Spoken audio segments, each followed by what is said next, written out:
A partir de agora, na Rádio da Família. Abre, Senhor, os meus olhos com o seu poder. Caminhando com Jesus. Acredite, se Deus é por nós, quem será contra nós?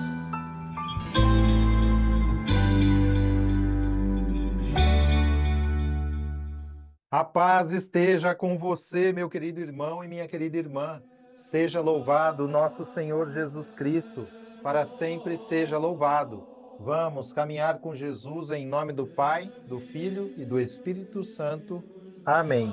Inspirai, ó Senhor, as nossas ações e ajudai-nos a realizá-las, para que em vós comece e para vós termine tudo aquilo que fizermos. Por Cristo Senhor nosso. Amém. Santíssima Virgem Maria, Mãe de Deus, rogai por nós. Castíssimo São José, patrono da Igreja, rogai por nós. Precisamos nos despir do nosso orgulho, da nossa prepotência, da nossa vaidade, para deixar Deus agir em nós e através de nós. Vamos aprender com o Padre Léo. Eu tive uma grande graça na minha vida, e cada vez mais, e hoje mais do que nunca, eu vou entendendo o porquê de tudo aquilo. Quando em 1984 e 94,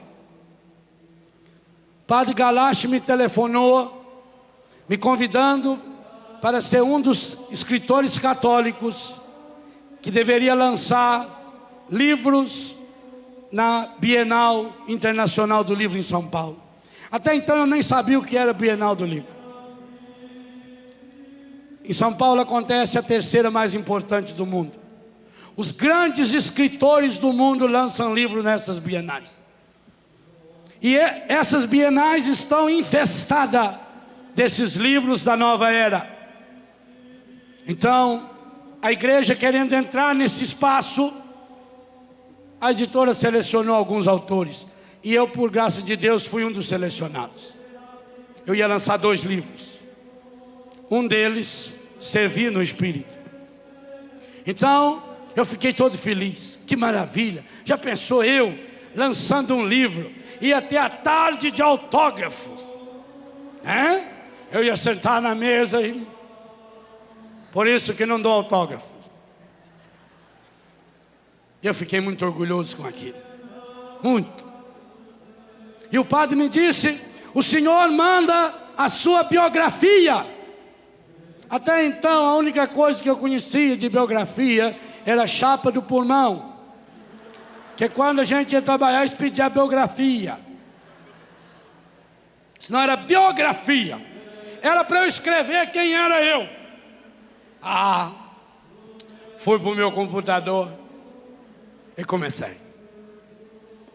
Padre Léo Tarcísio nasceu no Biguá. Eu fui escrevendo.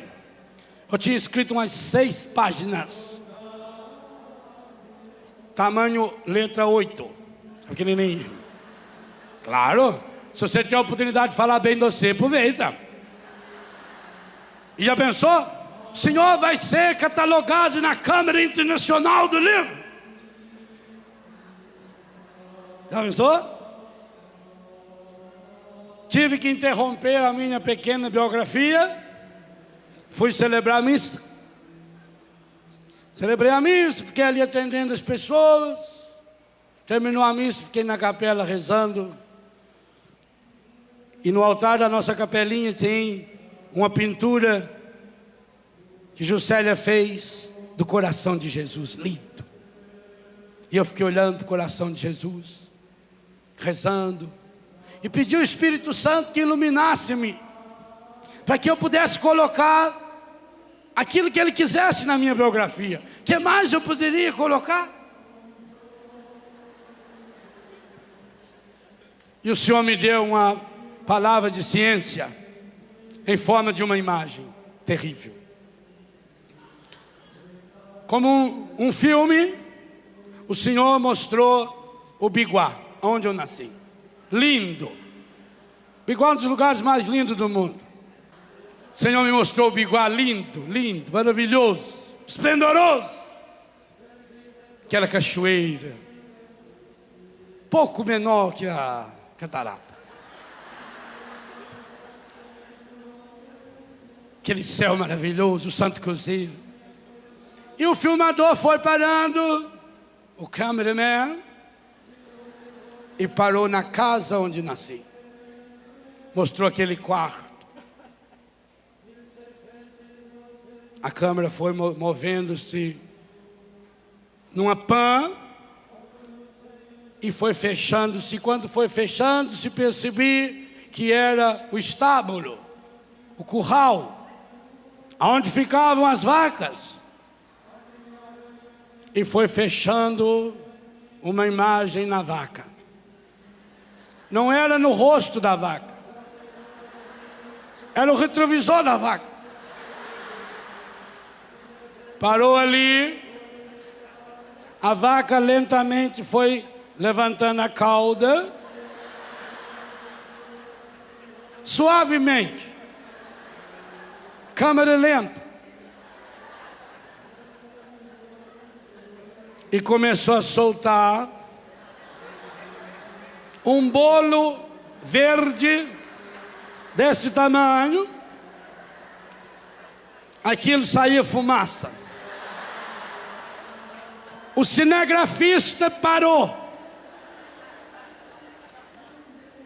colocou um efeito especial, formando uma moldura, e apareceu a pombazinha do Espírito assinando: esse é você. Eu.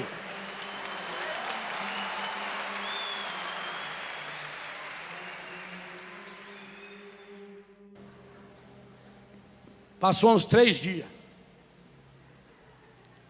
Estava lá na mesma capela. Estou lá rezando. Lá vem o cinegrafista.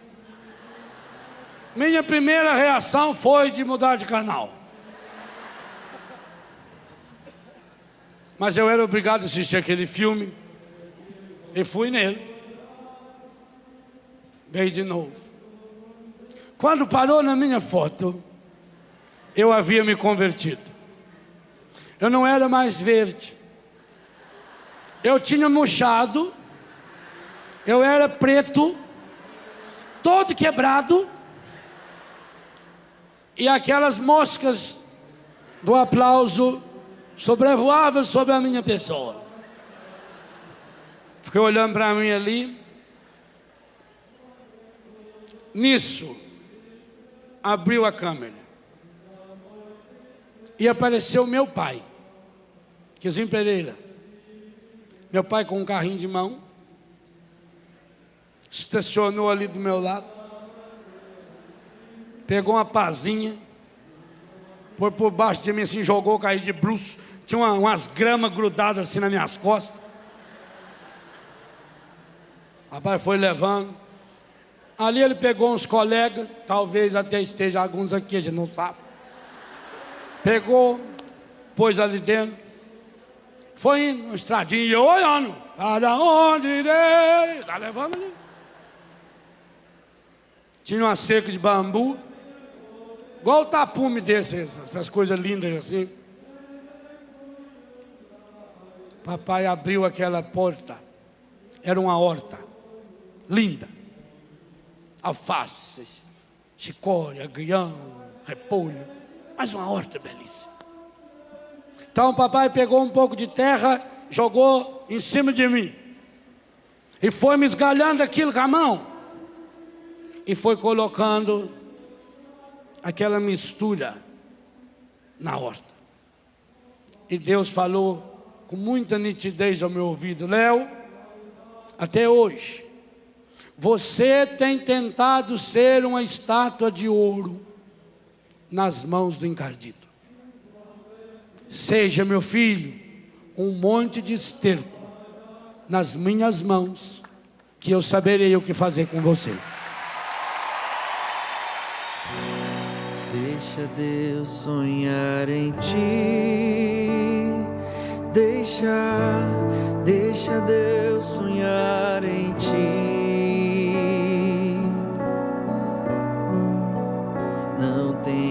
medo, é Deus quem te segura. Deixa Deus sonhar em ti, deixa Deus sonhar em ti. Não tenhas medo,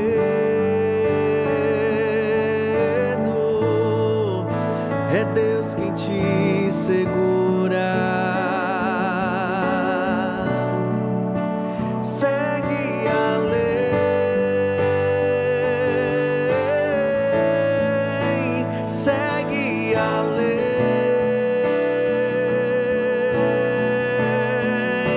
segue a lei,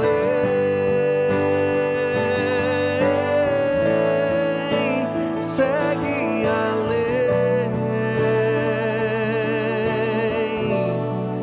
Terás um caminho difícil demais, verás tempestades que te assustarão, mas quando o sonho é de Deus, ninguém destruirá. Se Ele prometeu, também cumprirá. Tenha paciência e saiba esperar, o melhor de Deus virá.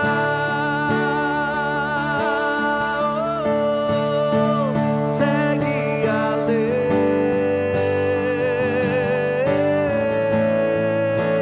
segue a lei,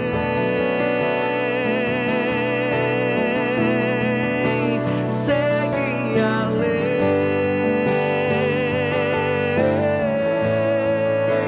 segue a lei.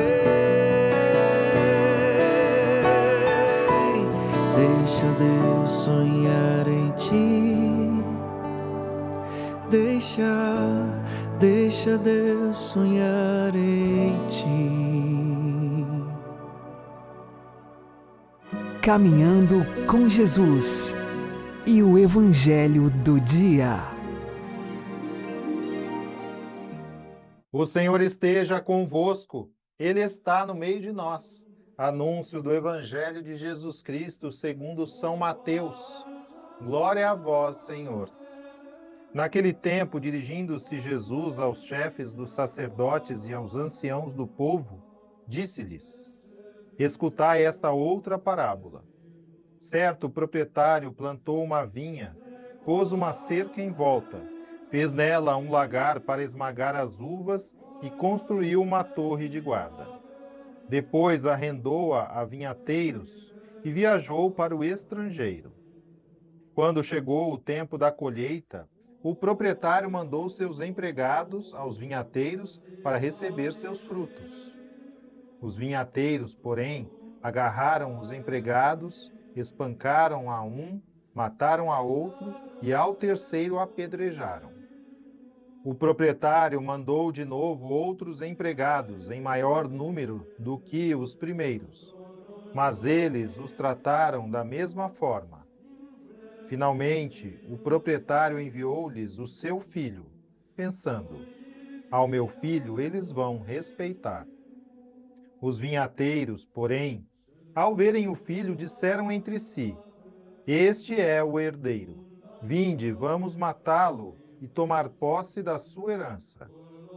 Então agarraram o filho, jogaram-no para fora da vinha e o mataram. Pois bem, quando o dono da vinha voltar, o que fará com esses vinhateiros? Os sumos sacerdotes e os anciãos do povo responderam: com certeza mandará matar de modo violento esses perversos e arrendará a vinha a outros vinhateiros, que lhe entregarão os frutos no tempo certo.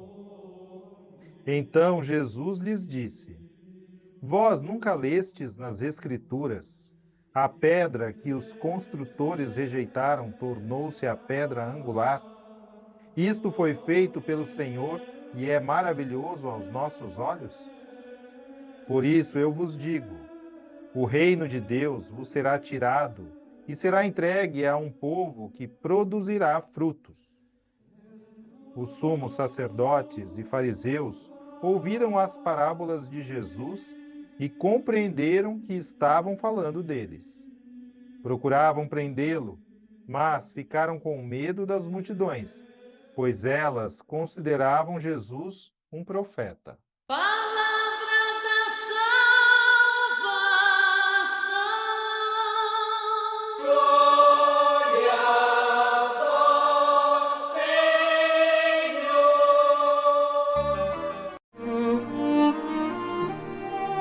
Agora, a homilia diária com o Padre Paulo Ricardo. Meus queridos irmãos, o Evangelho de hoje nos conta a parábola dos vinhateiros homicidas. Trata-se de uma parábola que não somente anuncia o que irá acontecer, ou seja, o fato de que Jesus, o Filho, será morto pelos vinhateiros, mas nos dá uma chave de leitura a respeito do drama, daquilo que foi a morte de Cristo na cruz. Sim, Deus escolheu um povo no Antigo Testamento e Ele confiou este povo àqueles que eram os sacerdotes, aqueles que verdadeiramente deveriam ser os bons administradores da casa de Deus. Pois bem, que tristeza, que drama terrível o fato de que exatamente os sacerdotes, ou seja, aqueles que deveriam zelar pelas coisas de Deus, são aqueles que irão matar o próprio Filho de Deus, que é enviado ao mundo para a nossa redenção. Se Jesus tivesse sido morto pelos pagãos, pelos inimigos de Deus, aqueles que não pertencem ao povo, talvez haveria alguma compreensão da coisa. Mas quando nós vemos que os homens encarregados por Deus do culto sagrado, os homens encarregados para honrar a Deus, foram aqueles que se tornaram instrumento da maior e a mais grave ofensa feita contra Deus.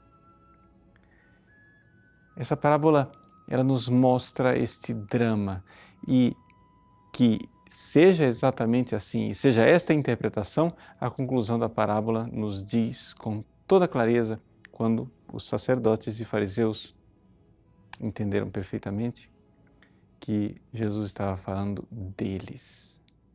E por isso tramam e colocar em ato a parábola que Jesus acaba de contar. O que é que nós podemos colocar na nossa vida, aplicar na nossa vida a respeito dessa parábola? Bom, em primeiríssimo lugar, nós todos, absolutamente todos nós, devemos compreender uma coisa. Nós somos escolhidos de Deus. E somos escolhidos de Deus para administrar as coisas santas de Deus. Por que é que nós somos escolhidos de Deus? Bom, primeiro porque temos fé. Segundo, porque nós carregamos o tesouro de Deus nestes vasos de argila frágeis que somos nós. Nós somos os bons administradores de Deus. E precisamos, sim, corresponder a essa nossa altíssima vocação. Mas é exatamente pelo fato de termos uma altíssima vocação que os nossos atos podem ser os mais vis e os mais ofensivos. Vejam, é importante que você note que a sua identidade, quem você é, muda a ofensa do seu pecado. Uma coisa é você dizer, eu ontem cuspi no rosto de uma mulher.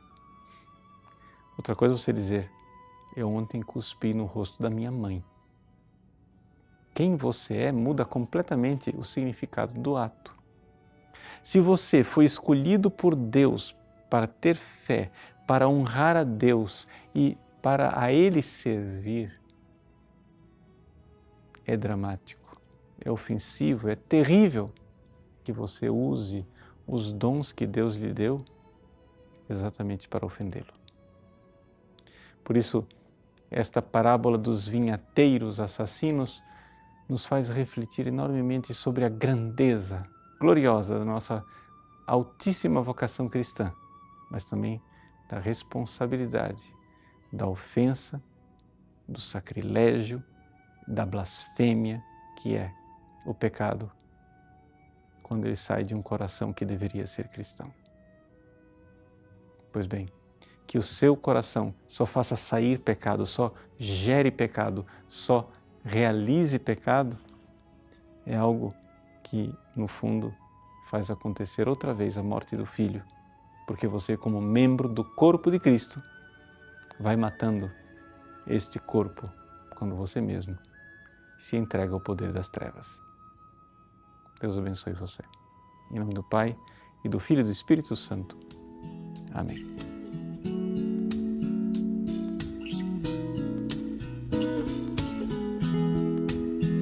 Um certo dia, à beira-mar, apareceu um jovem galileu. Ninguém podia imaginar que alguém pudesse amar do jeito que ele amava. Seu jeito simples de conversar tocava o coração de quem o escutava. E o seu nome era Jesus de Nazaré. Sua fama se espalhou e todos vinham ver o fenômeno do jovem pregador, que tinha tanto amor. Naquelas praias, naquele mar, naquele rio, em casa de Zaqueu, naquela estrada, naquele sol, e o povo a escutar histórias tão bonitas. Seu jeito amigo de se expressar enchia o coração de paz tão infinita. E o seu nome era Jesus de Nazaré. Sua fama se espalhou e todos vinham ver o fenômeno do jovem pregador, que tinha tanto amor.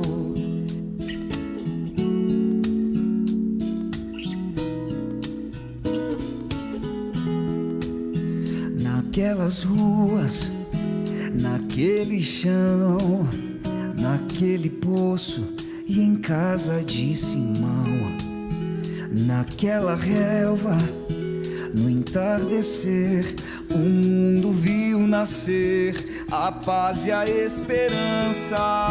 Seu jeito puro de perdoar fazia o coração voltar a ser criança. E o seu nome era Jesus de Nazaré.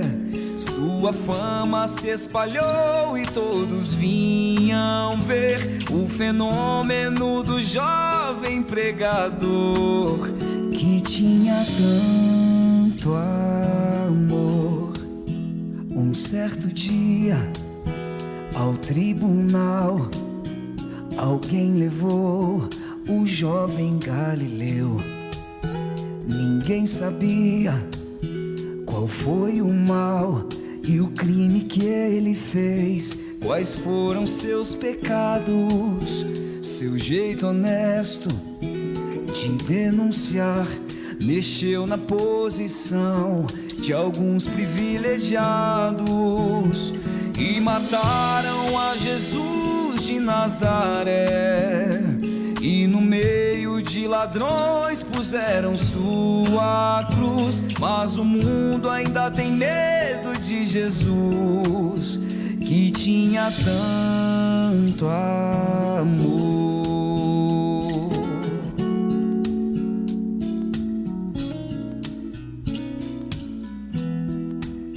Vitorioso, ressuscitou, e após 3 dias a vida ele voltou. Ressuscitado, não morre mais, está junto do Pai, pois ele é o Filho eterno. Mas ele vive em cada lar, e onde se encontrar um coração fraterno, proclamamos a Jesus de Nazaré, glorioso e triunfante, Deus conosco está. Ele é o Cristo, é a razão da nossa fé, e um dia voltará.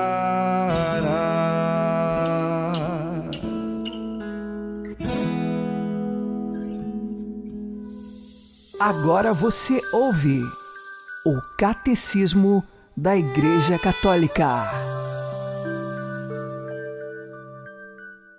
Quem pode receber o sacramento da ordem? Números 1579 e 1580. Todos os ministros ordenados da Igreja Latina, com exceção dos diáconos permanentes, normalmente são escolhidos entre os homens fiéis que vivem como celibatários e querem guardar o celibato por causa do reino dos céus. Chamados a consagrar-se com um indiviso coração ao Senhor e a cuidar das coisas do Senhor, entregam-se inteiramente a Deus e aos homens. O celibato é um sinal desta nova vida a serviço da qual o ministro da Igreja é consagrado.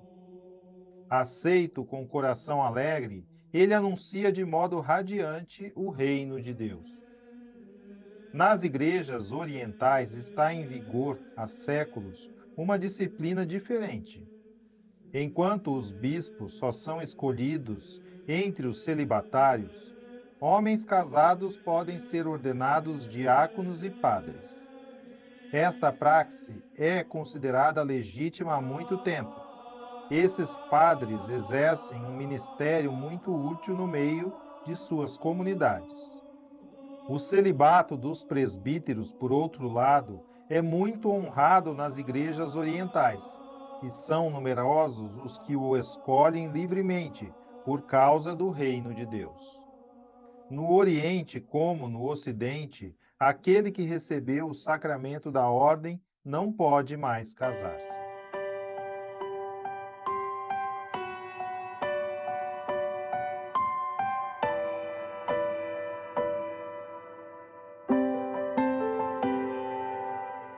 Amar-te mais que a mim mesmo, amar-te mais que tudo que há aqui, amar-te mais que aos mais queridos, amar-te e dar a vida só por ti.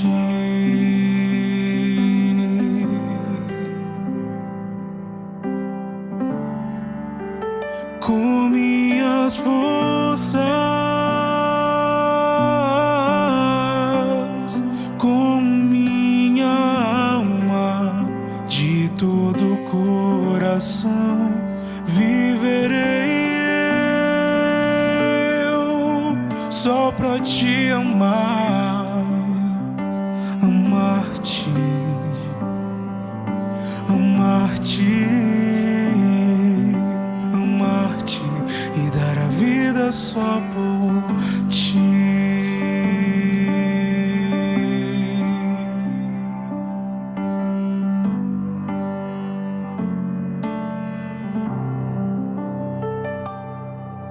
Amar-te mais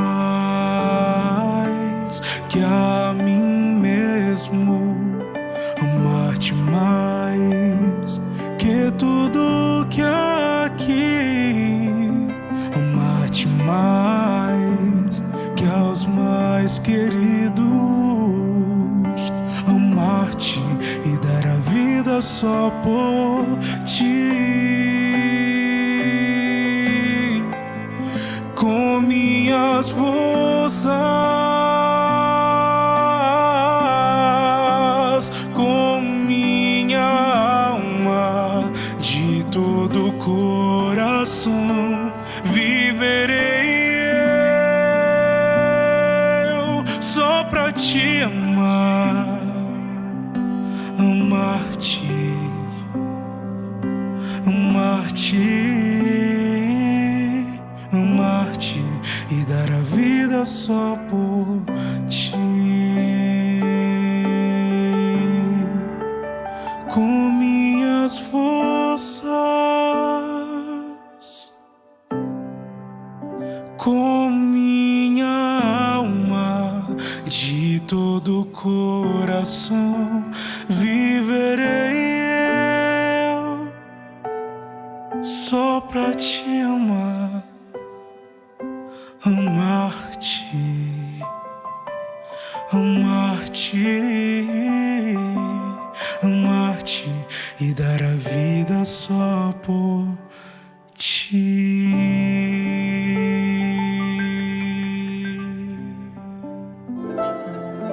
O Santo do Dia, com o Padre Alex Nogueira.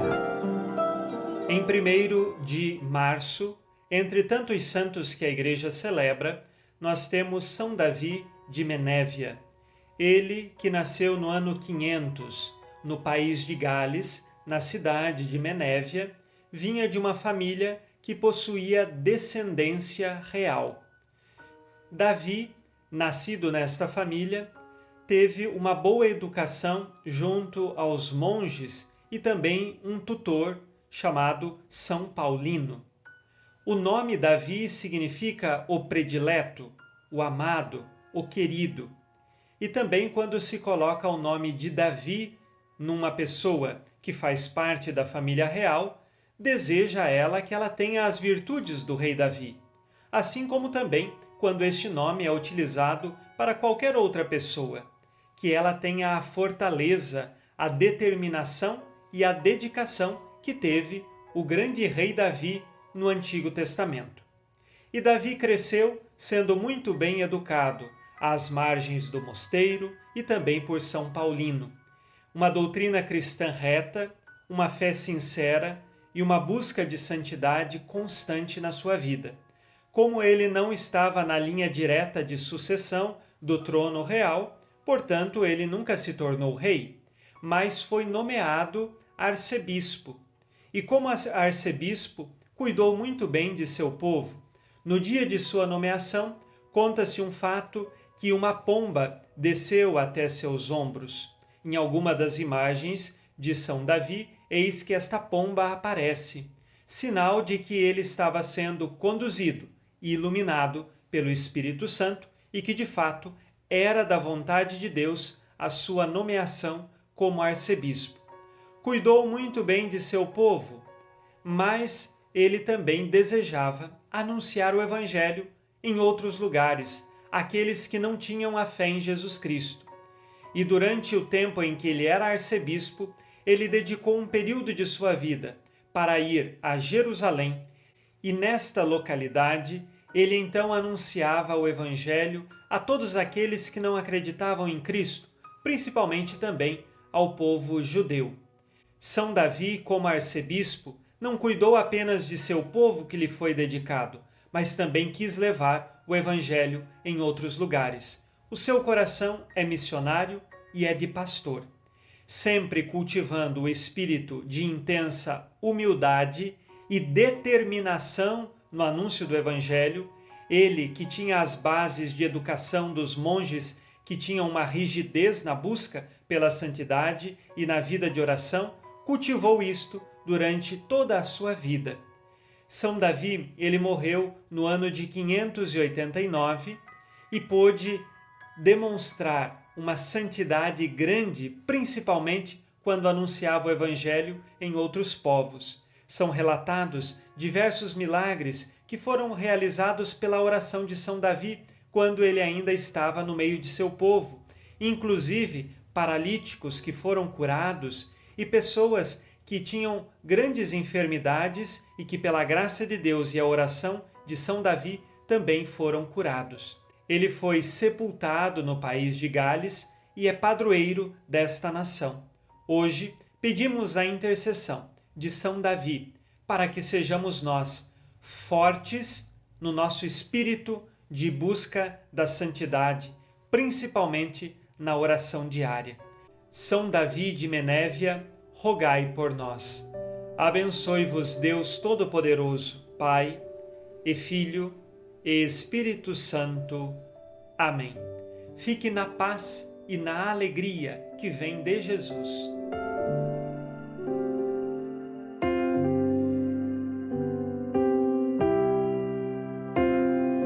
Mesmo na tempestade,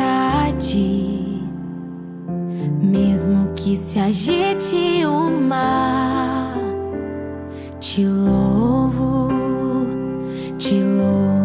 em verdade. Mesmo longe dos meus, mesmo na solidão, te louvo em verdade.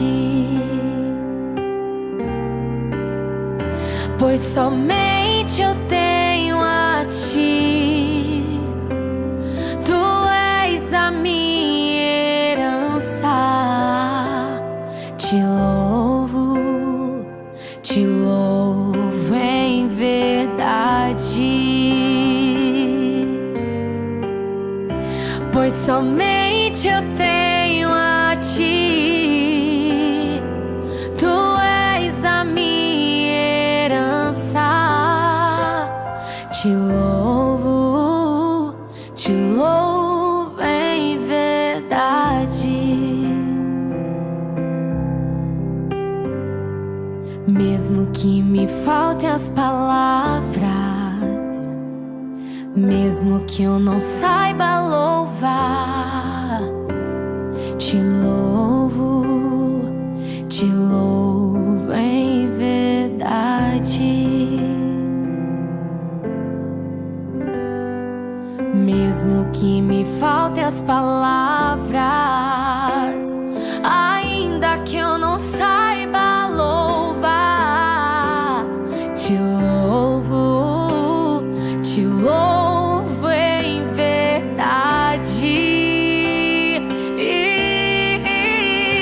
Pois somente eu tenho a ti, tu és a minha herança.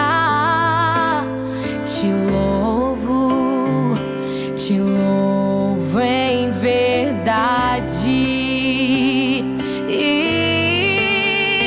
Pois somente eu tenho a ti, tu és a minha herança. Te louvo em verdade.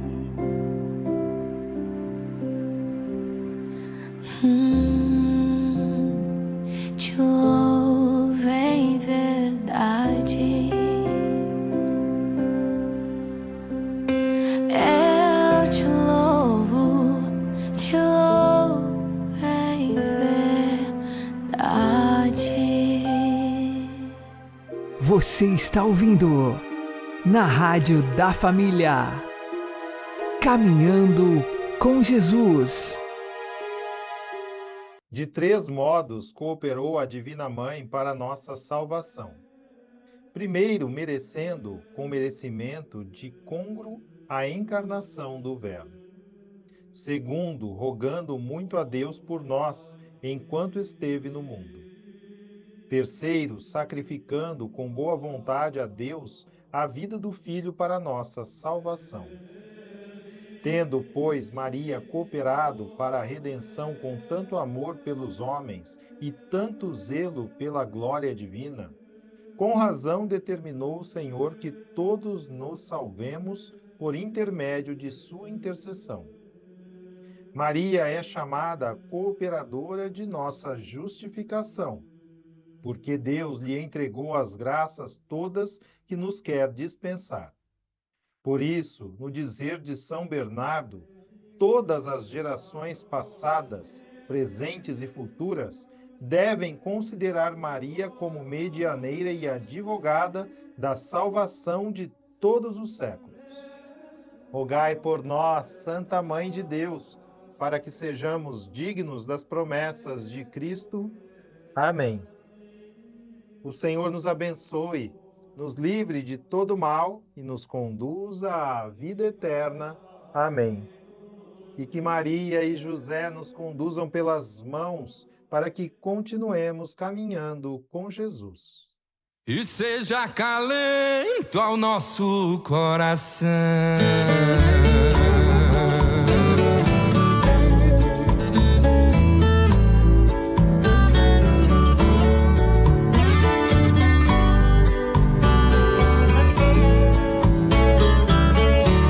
Eu vi desenhado na tela da mente o onipotente Jesus, nosso guia, e ao lado dele, juntinhos na tela, a imagem bela da Virgem Maria. Olhando a pureza da linda paisagem, vi entre as imagens brotar uma luz. Naquele momento, ajoelhando ao chão, fiz com devoção um pedido a Jesus. Jesus e Maria, mandem paz na terra e acabem com as guerras da nossa nação. Tire o nosso povo de tanto sofrimento e seja acalento ao nosso coração.